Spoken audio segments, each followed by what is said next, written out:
reflexionando, entendí que sí, que el sobrino tenía razón.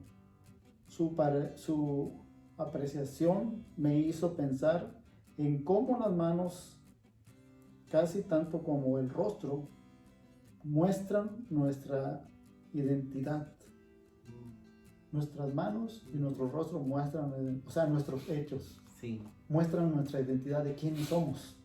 Entonces, como por decir, nosotros tenemos características de nuestros abuelos. sí. Tanto nuestro físico, nuestro rostro, nuestras manos, nuestra manera de ser. O algún gesto que a veces hacemos, dice, hey, hiciste igual como alguien que yo tal vez ni conocí de mi familia, ¿verdad? Exacto, Sí, ya. Entonces, a veces te queda viendo, no sé si te ha pasado, tus hermanos o tu mamá te tiene que mirar, oye, te parece un poco a mi papá. ¿Por qué? Porque tenemos rasgos de nuestros antepasados, de nuestros seres. Bueno, vamos a ver lo que dice aquí. Las escrituras mencionan las manos de Jesús. El Señor extendió su mano y tocó un leproso o un ciego. Las puso sobre niños.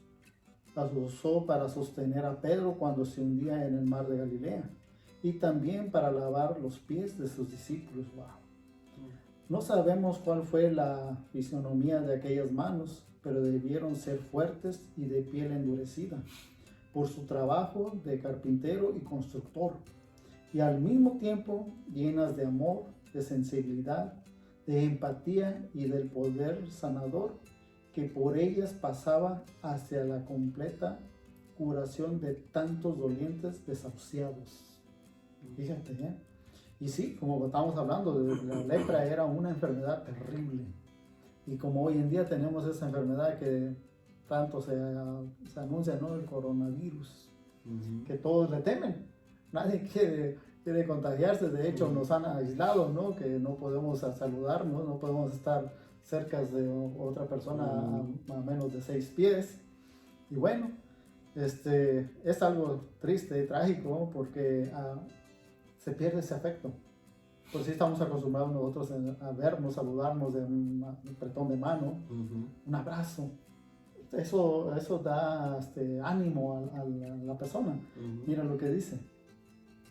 Dice, las manos también son vías de transmisión de amor, cariño y emociones hacia los seres queridos. Los padres manifiestan amor y ternura hacia sus hijos mediante el contacto físico y los niños le corresponden. Son necesarias para dar y obtener apoyo emocional. Hace unos años, cuando brotó la epidemia del virus del ébola, ¿te acuerdas? Hace años atrás. Sí. Lo mismo que está pasando hoy en día es lo mismo. Que tuvieron que aislarlos, no tener contacto físico con las personas, no saludarles, lo mismo. Sí, es similar. Pero fíjate lo que dice. Pero Jesús jamás tuvo miedo de tocar a cualquier enfermo, incluso a los leprosos, lo que acabamos de leer. Jesús no tuvo miedo. Entonces, ¿por qué nosotros caemos en el miedo? Algo está mal en nosotros, yo creo. Sí. Deberíamos de consagrar nuestras vidas cada día a Dios, y creo que eso nos ayudaría a no tener temor.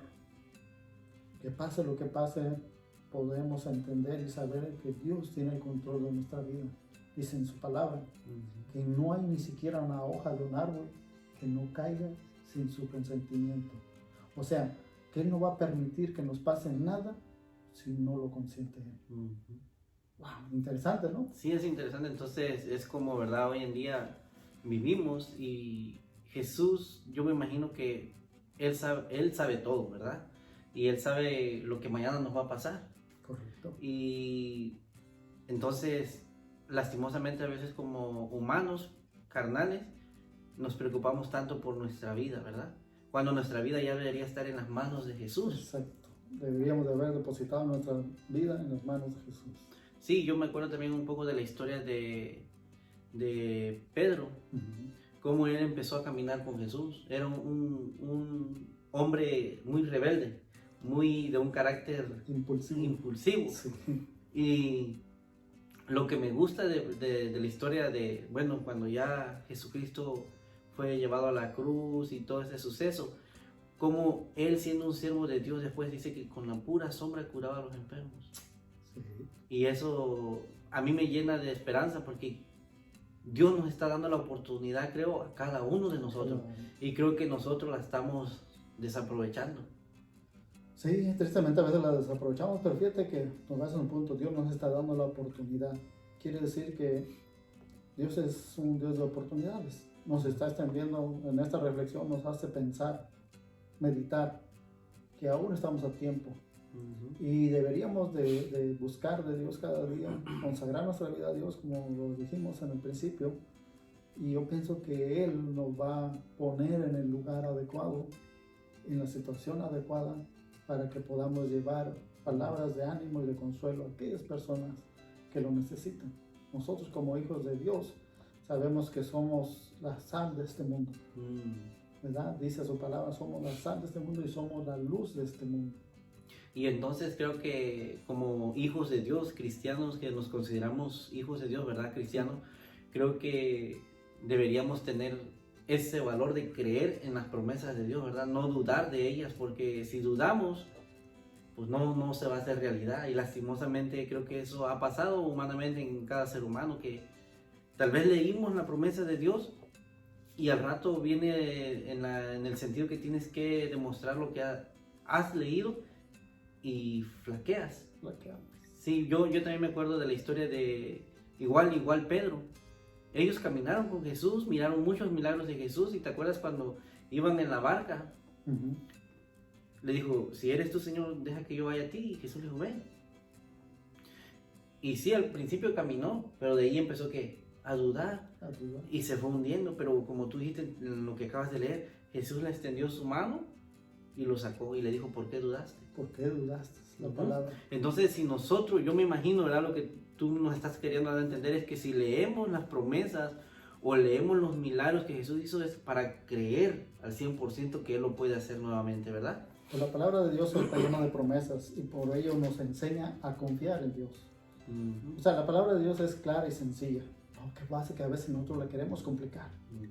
Pero si la leemos detenidamente, y a veces yo me pasa que la estudio y hay textos o capítulos que no alcanzo a entender, pero oro nuevamente al Señor y le pido, Señor, aquí hay un mensaje que yo no alcanzo a captar. ¿Será que puedes hacérmelo ver? Habla a mi corazón. Oye, el Señor dice que esté falto de sabiduría, te mande a Dios. ¿Quién es? Pues solamente el Padre es el que nos da la sabiduría. Ahora, sus promesas muchas de las veces no las entendemos o no las creemos. Es como cuando nos llega un cheque, ¿no? Y bueno, hace tiempo me llegó un cheque que yo no sabía de qué era y yo dudé que fuera para mí. ¿Por qué? Porque yo no me acordaba más bien yo de qué era ese cheque, hasta que ahí decía un número de teléfono que llamara, llamé y entonces era de la ciudad. Me estaban regresando, dando un reembolso. Y bueno, pero primero dudé que fuese para mí. ¿Por qué? Porque yo no sabía. Y a veces, muchas veces así pasa con las promesas, dudamos de ellas. ¿Por qué? Porque no las entendemos, porque no las analizamos, porque no creemos en quién está haciendo la promesa. Pero cuando aprendemos a confiar en Dios, sabemos que su palabra es fiel, sus promesas son fieles. Y todo lo que dijo el Señor se cumple. Amén. Solamente basta en que no desconfiemos de su palabra. Bueno, muchas gracias, Ain, por ese mensaje que nos has compartido. Y la mera verdad, pues creo que ahora sí ya no tengo dudas del versículo que yo estaba leyendo. Y creo que sí, Dios nos llama a ser imitadores de Él, pero no solamente en lo que podemos como humanos ver lo más fácil, ¿verdad? Sino también de que Él nos da el poder, dice, si nosotros lo buscamos, ¿verdad? Nosotros confiamos en Él. Entonces, ¿qué consejos tú le darías a los hermanos o la visita o la primera persona que nos está viendo por primera vez aquí en este canal? ¿Qué le aconsejarías a esa persona? Bueno, mi consejo sería, ¿verdad? Buscar siempre de Dios, buscar de Cristo Jesús y aprender a confiar en Él. ¿Cómo podemos confiar en Él? Siempre leyendo de su palabra. Amén. Dice que su palabra es verdad. Entonces, también dice que su palabra da testimonio de Él. Entonces, como por decir, si no leemos de su palabra, no vamos a poder confiar en Él. Si no aprendemos a tener una relación con Él mediante su palabra y la oración, no vamos a poder confiar en Él. Pero cuando aprendemos a orar cada mañana, cada día, y estudiar de su palabra, empezamos a aprender a confiar en Él. De otro modo, a veces queremos confiar en alguien cuando nos platican, ¿verdad? Sí. Pues no te ha pasado que a veces dicen, oh, ten cuidado con fulano de tal, ¿verdad? Porque es así, así, así. Y tú ya vas con ese, ¿cómo se dice? Ya vas preparado, vaya, que esta persona es de no confianza, pero a veces se platican, oh, ten confianza de esa persona, es muy buena persona, muy buena onda, pero a veces te falla. ¿Por qué? Porque no lo aprendiste a conocer, pero la palabra de Dios nunca falla, nunca nos falla, porque cuando aprendemos a confiar en Él, aprendemos a confiar en Cristo, no hay falla, no hay error. Amén. Dios es nuestro único amigo, nuestra única salvación. Amén. Pues muchas gracias, Señor, por ese consejo que es muy bueno, la mera verdad. Y pues sí, meditar en la palabra de Dios, que ahí tenemos todas las respuestas. Bueno, hermanos, que Dios les bendiga, que tengan una excelente semana y ya saben, por cualquier pregunta pueden escribir y pues las contestaremos en su momento. Y que Dios les bendiga. Que Dios les bendiga, y si gustan también dejar su pedido de oración, pueden dejarlo y estaremos en contacto y orando por esa petición que ustedes tengan. Y bueno, que Dios me les bendiga y gracias por esta oportunidad que nos ha permitido, Chuy, de poder estudiar un poco la palabra de Dios y aprender lo que Dios nos enseña por medio de su palabra. Amén. Dios nos bendiga. Bendiciones.